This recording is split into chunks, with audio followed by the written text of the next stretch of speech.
Hey, Mitch, this is Dooner and the dude on What the Truck. Thank you so much for taking the time to talk Hey, with us guys. today. Absolutely. Thank you. Hey, before Hey, we jump into it, because I know we're going to talk about some cool stuff like the importance of M&A activity and preserving culture, but just what's the elevator pitch on Trailer Bridge? Because I understand you guys do some interesting things. A lot of us think of ocean freight as 40s and 20s and 45s, but I think you move 53s and other outsized freight as well, right?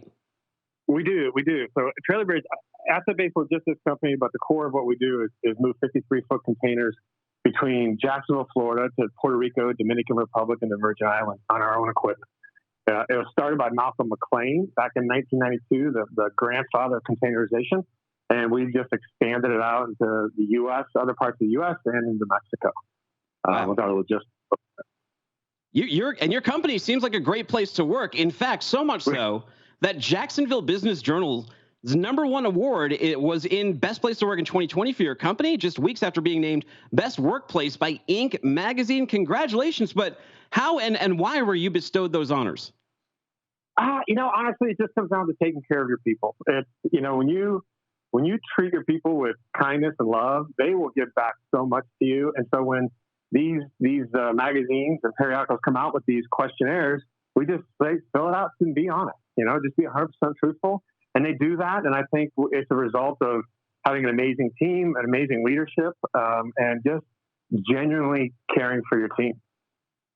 hey, Mitch, congratulations on that award. That's a really good thing. And just speaking to this year has really highlighted a number of areas in regards to company culture. For instance, health and safety in light of COVID-19, and also obviously diversity and inclusion. Do you think we highlight these areas enough in our industry?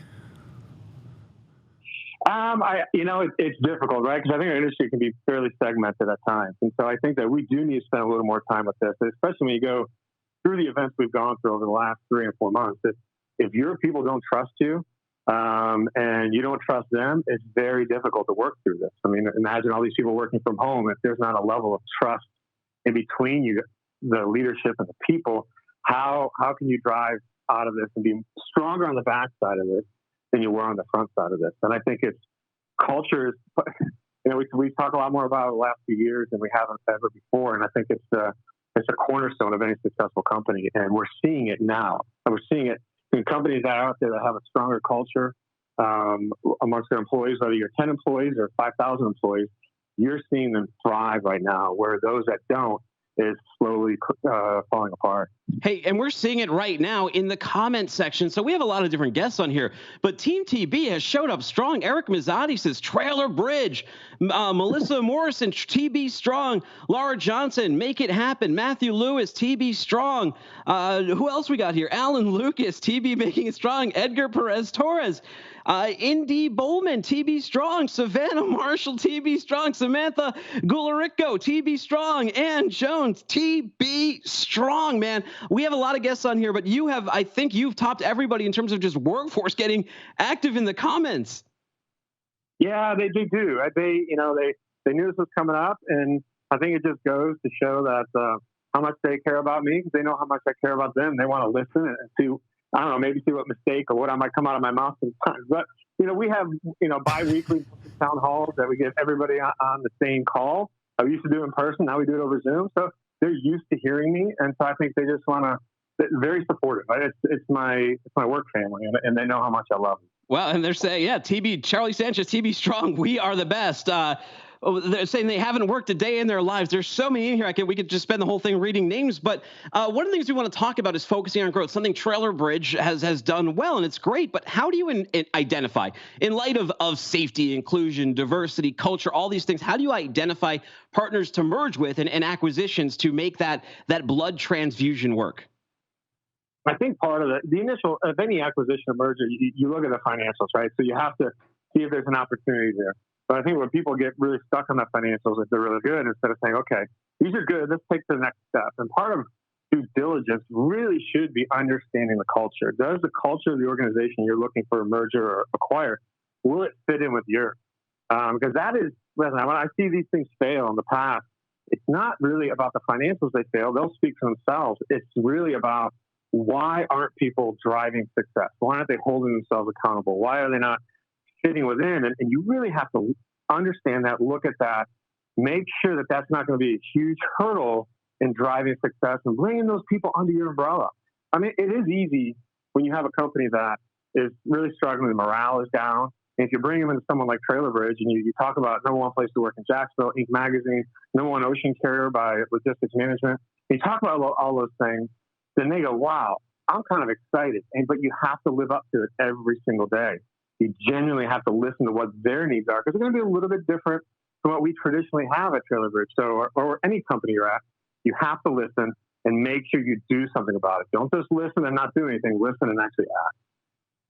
Yeah, Mitch, that's really good stuff. It reminds me of, just working in operations over the years, and I worked in your space at a rather large company down in Riviera Beach. Maybe you know who I'm talking about. That also services the Virgin Islands and all of the Windward Islands and then NVOCC into the Greater Antilles, et cetera. But you were looking at, if you don't think you have theft, you've got a theft problem. If you don't think you've got a morale problem or a diversity issue or whatever productivity with your people, you probably do. It's one of those things you have to wake up every morning and work, right? Without a doubt. You can't, when we, specifically at Trailer Bridge, when we started this, this turnaround 5-6 years ago, I told the leadership team, there can't be a day we fail. It's going to take us 3 years to actually change this culture.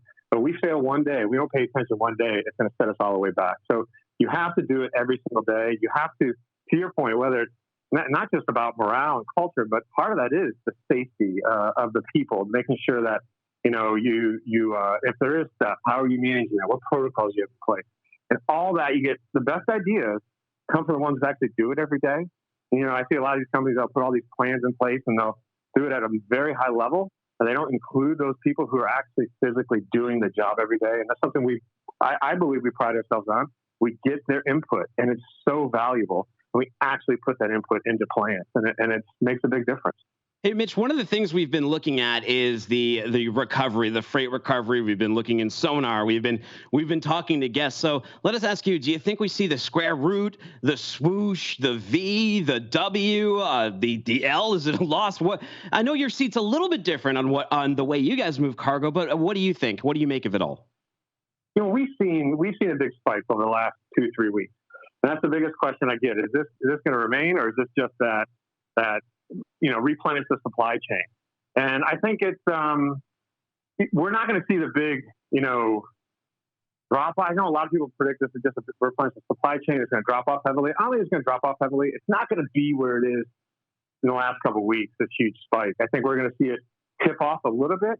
But I think, we have to remember, this is what I tell a lot of people inside Trailer Bridge, is a lot of people are sitting at home. They're not going on vacation. They're not going out to restaurants. They're not doing a lot of things they spend money on. And if they're fortunate enough to still have a job, they're probably going to spend the money on something else. And so we're going to see some consumer spending over the next couple of months. I just don't know how long that's going to last. I don't think it's going to last, super long time, but it all depends on whether these cases also dip down, or here in Florida, we've seen it dip really far up or climb, and that's been a huge concern. So I think it's going to play a big role in how we see the rest of the freight market continue to move.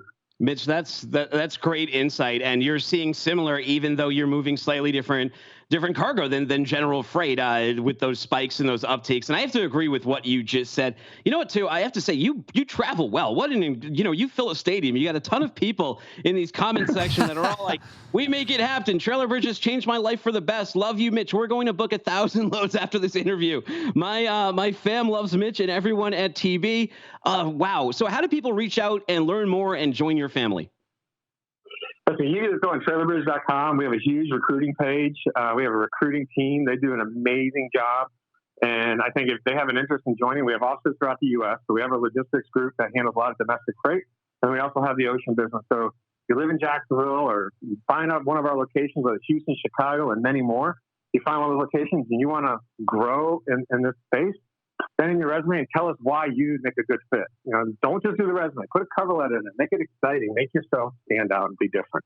Wow, Mitch. And Emily Zink, she's our GM of content. She just said she's seeing a ton of Trailer Bridge email addresses downloading the FreightWaves TV app leading up to this and during this to watch you be on here. It's amazing. And I'm not just saying this to blow smoke. We have had a lot of people on the show, and your team, I mean, I think it speaks to you winning the awards by your team traveling so well and supporting you and saying all of these kind words. And it does seem like it's coming from the heart. We really appreciate your time today. Everybody, you heard Mitch. Go join his team. Sounds like a great place to work. Thank you guys very much. Truly appreciate the opportunity.